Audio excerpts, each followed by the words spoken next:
ایستادگی در مقابل قدرت‌های معارض دین.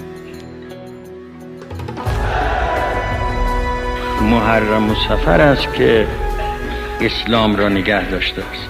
این اعتقاد درسته که اسلام رو قیام سید الشهدا حفظ کرده، همچنانی که در طول زمان در قرنهای متوالی این حادثه روز به روز زنده تر شده. فداکاری سید الشهدا سلام الله علیه است که اسلام را برای ما زنده نگه داشته است. امروز این حادثه از 100 سال پیش که خب تدین مردم به حسب ظاهر معارضینی مثل معارضین امروز هم نداشت، امروز از اون 100 سال قبل خیلی گرمتر، گیراتر، پرشورتر و گسترده تر این مراسم داره انجام میگیره. اینا همش معنا داره، اینا همش نشون دهنده یک حقایقی است، یک جریانی است داره پیش میره در دنیا به رهبری حسین ابن علی سلام الله.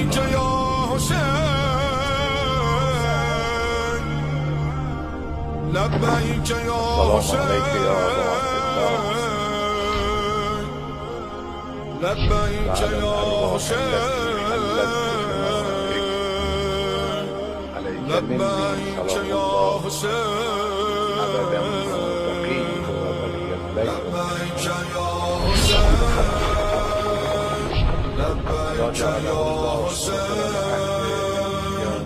لبیک یا حسین.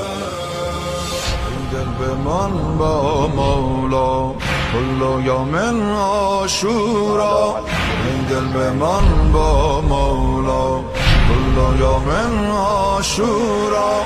این سو حسین است و عشق و پرچم دین، آن سو یزید و یک لشگر شمر لنگی. مبادا که شوی جدا از حسین به هوای گندم رنگ، مبادا لاله سر عاشقان برود دوباره به نی. مبادا که شوی جدا از حسین به هوای گندم رنگ، مبادا لاله سر عاشقان برود دوباره به نی. تا که پر شود در جهان راه و رسم آن عاشقان از